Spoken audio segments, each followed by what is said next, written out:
Welcome to Uffsides. We're here to talk about Week 16 in the NFL. I'm Matt Ufford, joined as always by Alex the fact checker and Will the sound guy. I got stung by bees. Got a haircut and no headphones for the sound this week. Nah, we don't need it. Let's kick things off with Saturday Night Football. Washington at Philadelphia, I'm not going to call it a good game, but it's definitely a game with playoff implications, unfortunately. Washington is 500 atop the division, smoking hot, going up against Philly, 6-8, still got a chance to win that NFC East title. Hey, Kirk Cousins he's kind of okay. He's gotten better throughout the season.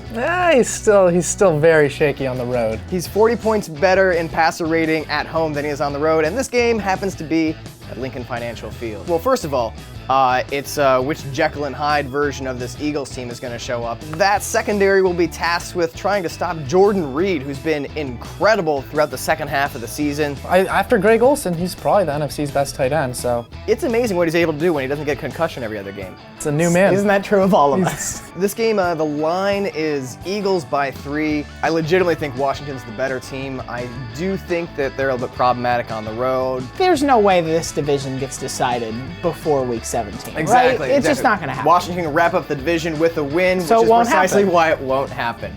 That's all I need. I'll go ahead and take Philadelphia. What do you say? I like Philly too. Early Sunday game that's worth watching is the Patriots at Jets, the AFC East Showdown. Jets need a win here to stay alive in the AFC wildcard race. New England, seriously, their 6th straight 12-win season? 6th straight. That's annoying. Parody schmarity. Stupid, sexy Patriots. How about Tom Brady getting all pissy when he gets asked about Donald Trump? Tom Brady put the fucking Make America Great Again hat in his locker. Tom Brady's not even going so far as to say, like, I don't really agree with the things that he's saying. He's just like, he's a great guy. It would be cool if he were president. I think he means that mostly in the blank check sort of way, where he's like, yeah, we could have a ball pit at the White House, and I get to stay up all day night playing Super Nintendo. Yeah. How much does it really matter to Tom Brady, though? Like, are he and Donald Trump really that close? Like, they play golf together, like, what, maybe once every 2 to 3 years? It's not like Tom Brady married an immigrant or anything like that. A Brazilian with a curiously German name.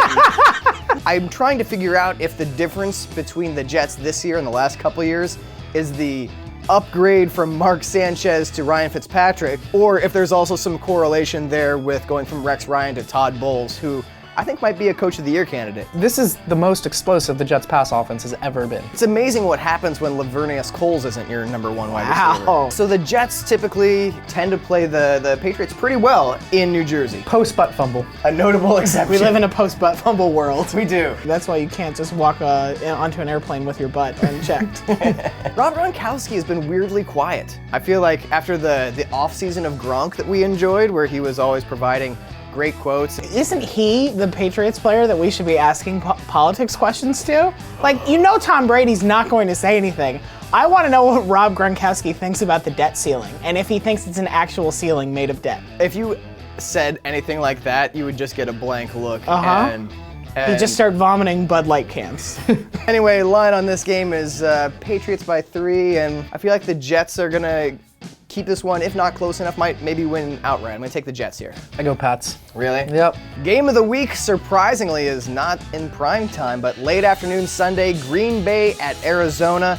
Green Bay still has a shot at the 2 seed if they win in Arizona. Arizona, meanwhile, still has an outside shot at getting the 1 seed. Aaron Rodgers versus Carson Palmer, 2 of the best quarterbacks in the NFL. Cardinals, of course, reeling from the loss of Tyrann Mathieu to a torn ACL last week. How's that going to affect the Cardinals? That's just going to gut their defense. That's their slot corner. He plays outside linebacker, starts at safety in the base, and Rashad Johnson is hurt too, so. Let's talk about the Green Bay Packers offense, which has been, I got to take that into the shop for a tune-up. That has not been the Packers offense we've known and watched in horror as it's burned defenses alive year in and year out. It's a little like watching a 17-year-old drive stick shift, where you're like, sometimes you're getting it, most of the time the noise is just terrible and I'm worried you're destroying the car. Which is strange because Aaron Rodgers has been like Mario Andretti for the last 6 years. Would you like to play a very sad game? Oh, I love sad games. I'm thinking of a quarterback who's thrown more touchdowns than Aaron Rodgers this year. Who am I easy, thinking Blake of? Bortles. Correct! Blake Bortles. You win! Yeah. The line on this game is Arizona by 4.5, and man, I'm pulling for the Packers. I would love for them to pull this out, but I think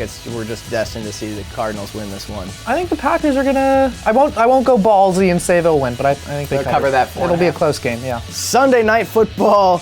Giants at Vikings. Giants still technically alive for the NFC East crown. They're on life support. It's a Terry Schiavo situation. Odell Beckham, of course, suspended for that vicious spearing to Josh Norman's helmet. Beckham's camp is saying it's because he was egged on and threatened by Norman and the Panthers secondary, using derogatory language towards him, from everything from ballerina to the other F word. Obviously, Josh Norman, and Cortland Finnegan are some of the most ruthless and terrible talkers in the game. However, that shouldn't justify you launching your body and using your helmet as a missile to try to knock somebody out. What this tells me is Odell Beckham Jr. has never taken the New York City subway, because just ride the subway for a week and somebody will menace you with a baseball bat and use a gay slur towards you. Let's talk about the other team, the Vikings. Teddy Bridgewater. Took him 13 games to get to 9 touchdown passes, and then threw for 4 touchdowns last week, plus scored another one rushing. That rushing touchdown was very much like the early Dirty Dancing lift where they couldn't quite get him up. Get her up, sorry. Nobody puts Teddy in the corner. The newest narrative is that JPP, Jason Pierre-Paul, tried to bring down Cam Newton in the open field and couldn't, because he couldn't get a grip with his safety. Because, tackling Cam Newton is otherwise super easy. Exactly. Oh, if he just had a couple more joints on his fingers, he would have brought Cam Newton down. Let's see if an octopus on PCP can take down Cam Newton. I'm going to say 50%. Who's going to be catching footballs if not Odell Beckham? Ruben Randall, Dwayne Harris, Will Tye, and Hakeem Nicks. Hakeem Nicks back? Hey! Hakeem Nicks. Wasn't he a Colt recently? He was a Colt last year. Couldn't even make the Titans this year and has been on the street since. The line on this game, according to our friends at OddsShark, is Vikings by 7. I'll say Vikings by 10 for this game. Yeah, that feels good. Sure. Sorry, guys. And Monday Night Football. Could this be the best matchup of the Monday Night Football season? It's up there. Yeah. Cincinnati at Denver. The battle for the 2 seed. Andy Dalton versus Peyton Manning. Wait, what's that? I'm hearing that it will actually be AJ McCarron versus Block Cosplayer. He's gonna show up in a Darth Vader costume. Man, this is a game that features 2 outstanding defenses, especially pass defenses. We don't know if it's going to be Peyton Manning or Block Cosplayer starting for the Broncos, but either way, it's going to be 2 overmatched quarterbacks going up against 2 very good pass defenses. If you're looking at things that might turn the tide and you take the quarterbacks out of the equation, Cincinnati's offensive line is probably the way to go.